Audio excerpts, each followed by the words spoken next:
Kathy, as we said in our last video, 2024 is a significant year for SA Quilters, formerly Quilters Guild of South Australia, because we're celebrating our 40th birthday.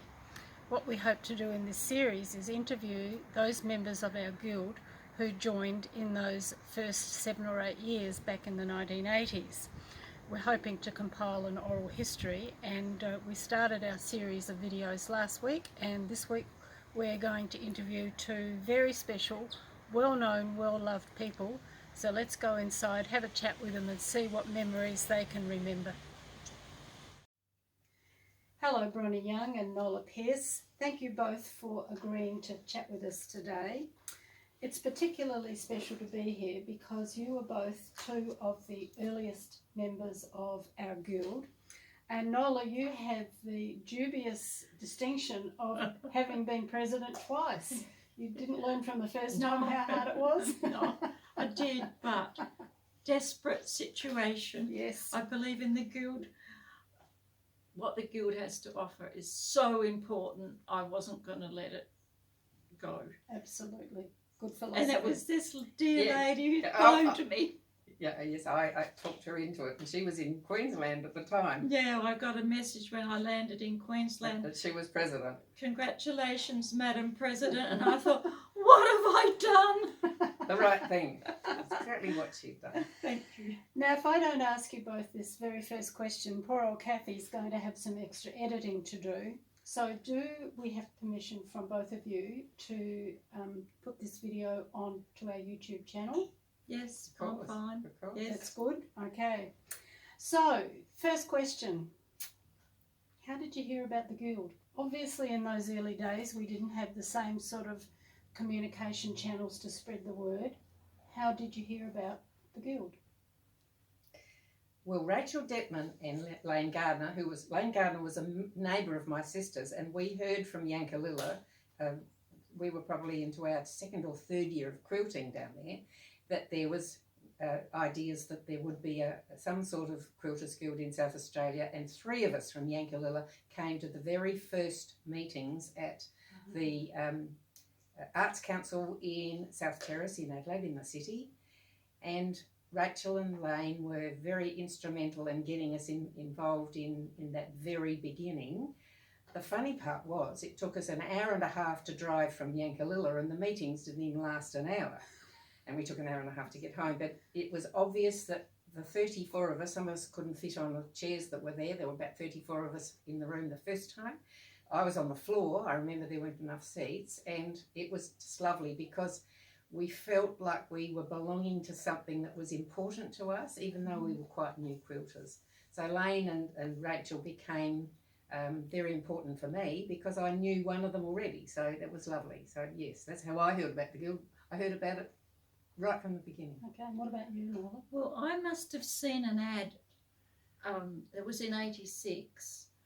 I must have seen an ad and it gave me Les's phone number, and I phoned Lesser and I became a country member in 86.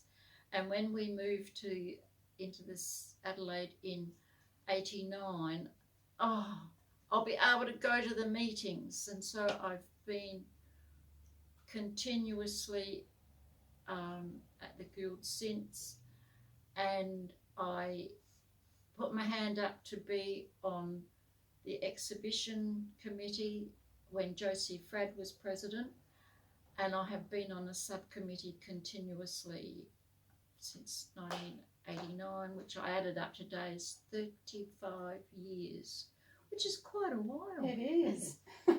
I think you deserve your life membership. Well, I do have one, thanks to the guild. Bronnie, you were an early tutor for the guild with the workshops, and I can't quite get my chronology right. Was this before or after your Canadian sojourn?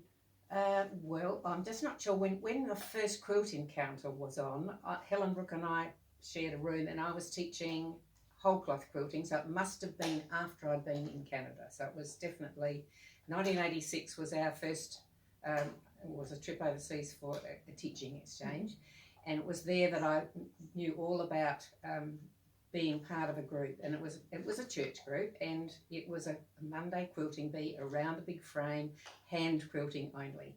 And so it was the hand quilting, and was marking the quilts that we had to put like the lines on the quilts with pencils, as the Mennonites do. They put a fine line on it, and we quilted Mondays, and that was definitely after I'd been in Canada. So it was, so that's what's, I have a walk down memory lane here.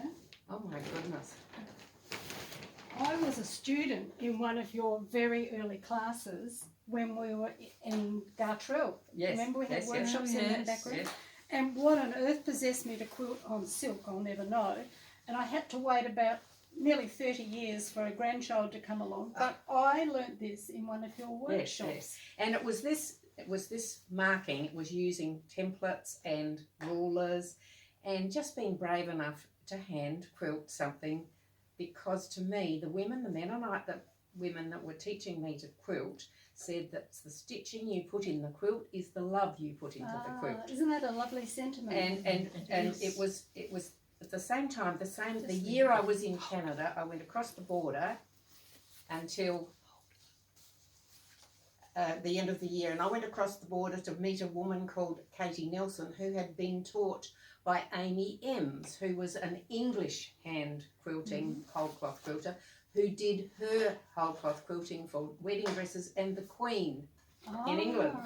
So I came back, and it was always done on satins or silks. Oh, that's probably why I've done it silk. And I'm just thrilled you've done it, because it's not so easy to do, but it's well done, Chris. I'm very happy with that. It stayed unbound for decades until I knew what gender the baby was appropriate for it.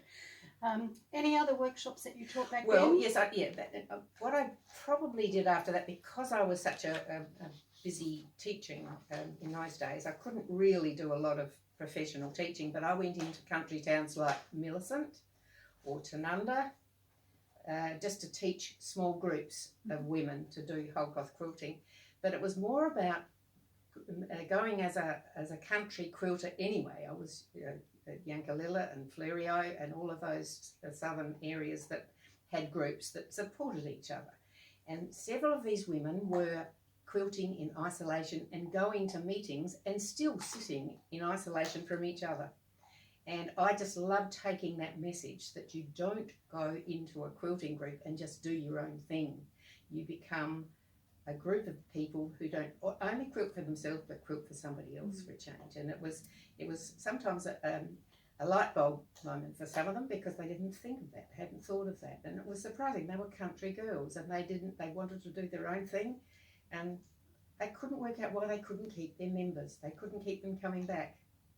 But I gave them the reason. And that was, they certainly discovered that doing things together was a good idea. So, absolutely. Yeah, it was, yeah.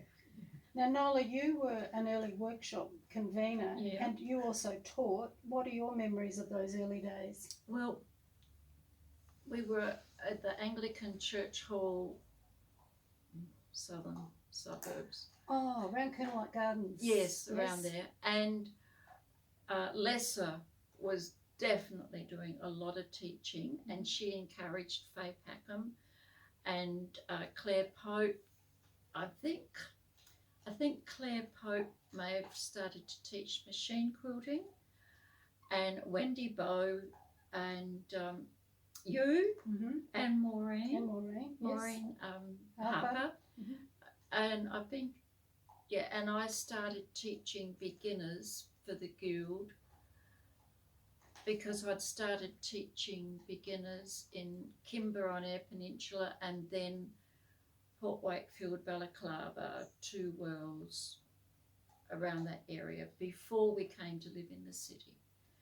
And I taught beginners, well over 1,000 women and 2 men, basic machine patchwork and machine quilting until the end of 2017, and that was long enough.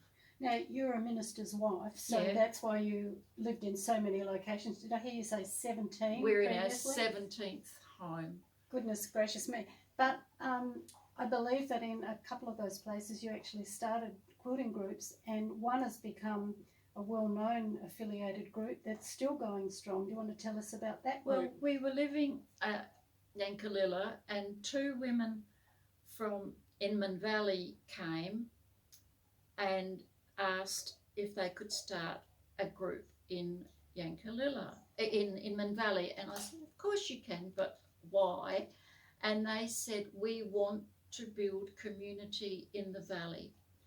We had a meeting, 10 ladies arrived, and that group has certainly developed an amazing community in the valley, and they are still going so strong. It's a credit to those ladies. And we started a group in Maiponga, and that went for quite a lot of years, and that was really good for the Maiponga community. So they would be the two that I... But you also taught in lots of other locations as well. Oh, didn't you? yes. And sewing machine shops, quilt shops here in Adelaide and around. So in the 40 years of the Guild, it's evolved into quite a different organisation to what it was back then. What are some of the changes that you are most aware of, are pleased about, have regrets about, whatever? I certainly haven't got any regrets. I think they have grown hugely. I guess using technology to communicate, and I think with less and less meetings that they're having, of course, with the executive, it is probably working very well. But it's about the way they communicate with each other completely across the state. Because I belong to 4 different groups, including this one, it is that wonderful togetherness that we feel because the Guild spreads its love and its care over the whole state. And that's what from that very humble beginning, it's been huge. It really has. Can I talk about the humble beginning of the affiliated groups? Please. In 1993, when I became president, we were still very much in our infancy as evolving. And the next thing to do was to set up the insurance, because we had none, which, and it was my job as president to find out and set up this insurance, whatever. And person A led to person B, and I found the right person, and I said to this man, I need you to explain to me how the insurance will work, and it needs to be in terms that I can understand, because really I don't want to know. And I have to explain this to 200 women who really don't want to know. They just want the Guild to run smoothly and be there for them. And so we set up the insurance policies that included public liability at a cost that small groups around the state could afford. So that's how the affiliated groups started. It was to come under the public liability umbrella of the Quilters Guild of South Australia. Right. And that is where the care for the country groups really started to grow, because there was an advantage to them, and it's up to the umbrella group to take care of its affiliated members and anybody else, of course. Because we used to have a travelling library back then too, didn't we? We had Yes. library that went out to country groups. That got very messy. It was hard to do. Yeah, it was hard to do, and I wasn't a librarian, so but we did. That was hard.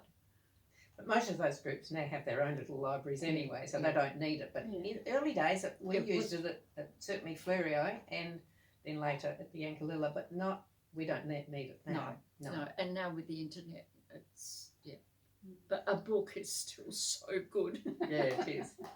Yes. And in relation to that insurance, I've only just come back on Tuesday from the Threads group at Yankalilla, and we have several new members, and it was we were about to send off our insurance money to the guild for our group.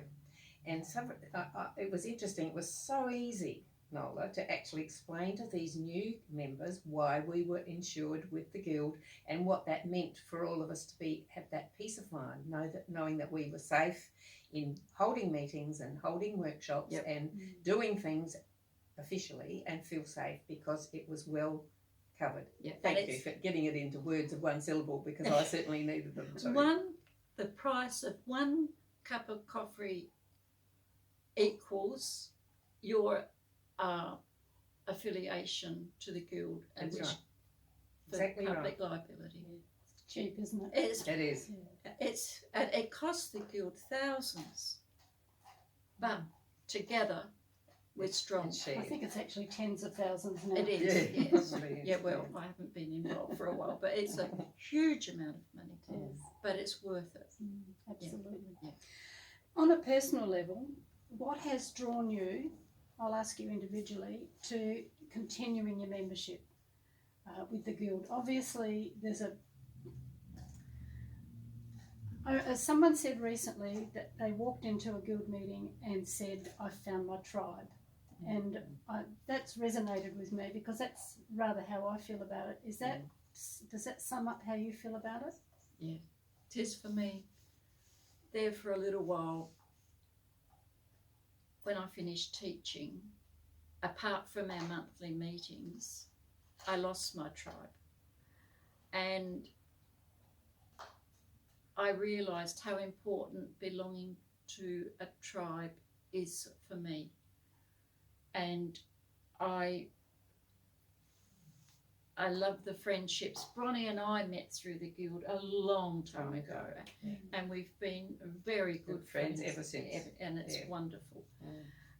And the inspiration that we get from each other, and the encouragement, and the meeting up with friends, the opportunities that I've had to teach, to lead, which is a huge privilege and somewhat of a huge responsibility, as you know, Chris, that you grow as a person and you become more confident.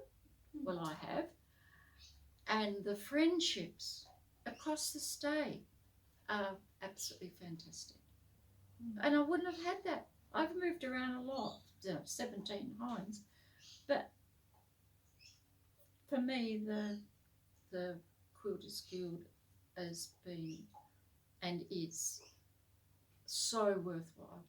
But then I've chosen to participate. It's up to you. I think that's a key, isn't it? It is. You get out of something what you're prepared to put into it. That's Yeah. right. So for me, that's why it's so important. And I think that the quilt encounter is absolutely fantastic. What those girls have done over the 30 plus years, the tutors that they've been able to bring into South Australia, the whole fellowship group with that, the annual the exhibitions have gone from biannual to annual, and the subcommittee that rolls along instead of forming a new committee each time is really good.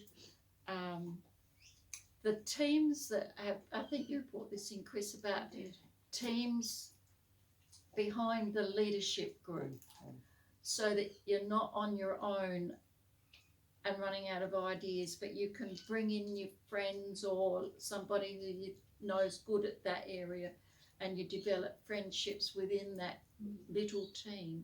But so much wealth of idea bouncing, and it's brilliant.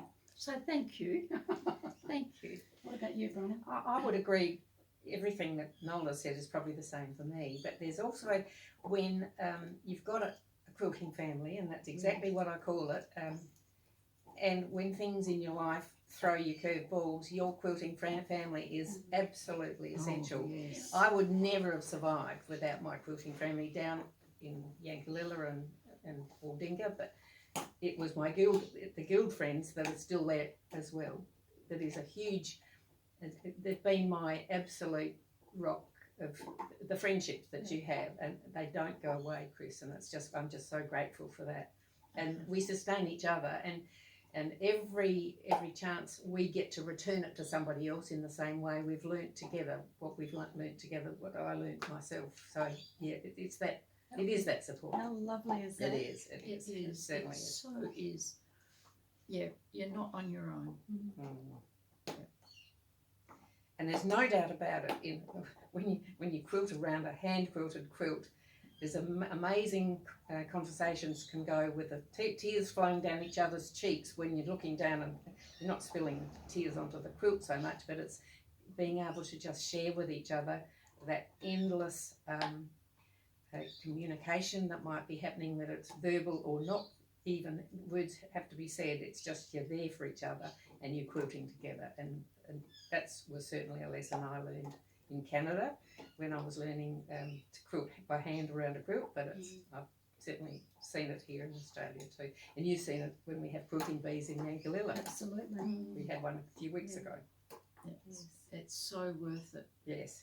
It's so worth just to put yourself forward that little bit and being prepared to take a little step to being involved, and the dividends are beyond measure. The other thing that makes me think too, Chris, and you being involved with Flinders Kids, and we've had Heart Kids, and we've had so many other ways that we use our quilting to share our skills with people who need us to be sharing our skills. And years ago, Port Youth was the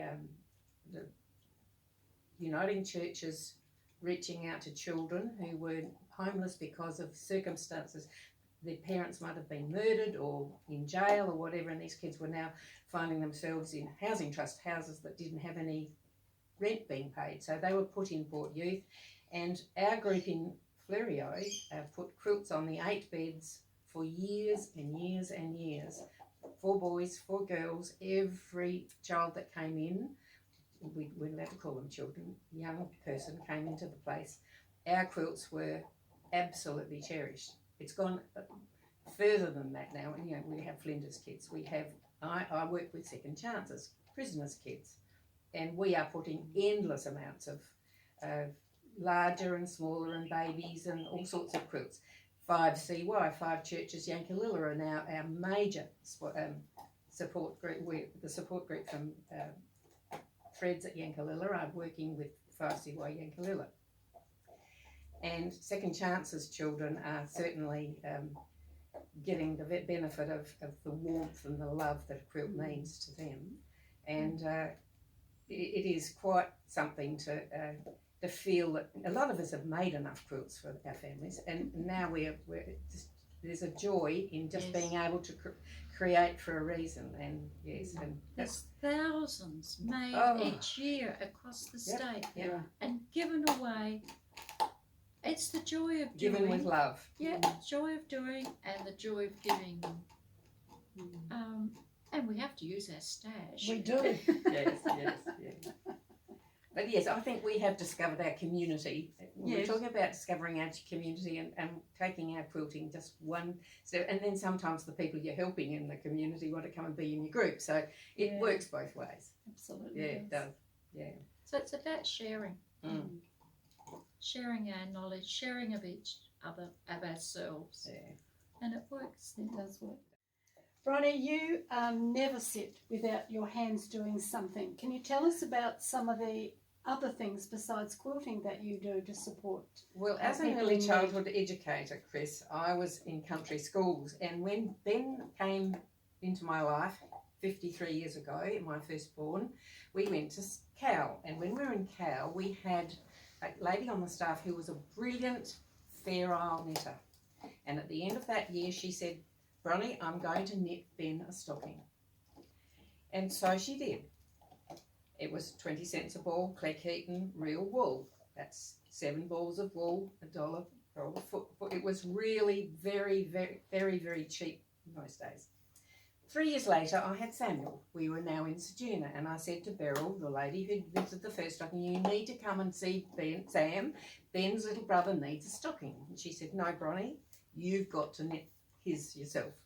So 50 years ago this year, I learnt to knit the first one. So everywhere we went, I would go into a school or a kindergarten and say, and when we were in Canada, I knitted people, everybody's little grandchild got a Christmas stocking that year. And 2,000 stockings later, Goodness. I don't count anymore, but these stockings are now into the 4th generation. Some of them were made in the 70s and some, and this one, for instance, is the father of a kindy kid in Yankalilla who decided it was just childish to have a Christmas stocking. Well, Zoran is Dawn Hignet's little, her son-in-law, and Zoran is going to have a Christmas stocking this year. He's almost 50, I think, and he's getting a stocking this year because there's something about Christmas and stockings, and this beautiful lady that taught me how to do it was just the most generous soul. She was a real West Coaster, Nola, as you wouldn't understand. And so she insisted that I learnt how to do it too. So here we are. This is stocking 2000 and something. And that sense of legacy, I think, is one of the reasons that you are well known, much loved within the Guild, because you've done so much that continues to be a tradition in the Guild. It's part of people's memories, and I just think you're two most amazing quilters, and an absolute credit to the Guild, or SA Quilters as we now are. Over 40 years, you have both significantly touched the lives of numerous women, and these days even some men. We have male members. And on behalf of anyone who's ever been a member in the Guild, I'd like to thank you both for your contribution and for the legacy that you've both left. Thank you. It's been a great pleasure, and it goes on to be being a pleasure. Oh, thank you, Chris. You're welcome, and thank you for being a part of our video series. We're hoping to compile an oral history, and I think that's a great you've idea. done a great job in contributing to that today. Thank you, and thank you to our photographer. Yes. Thank you.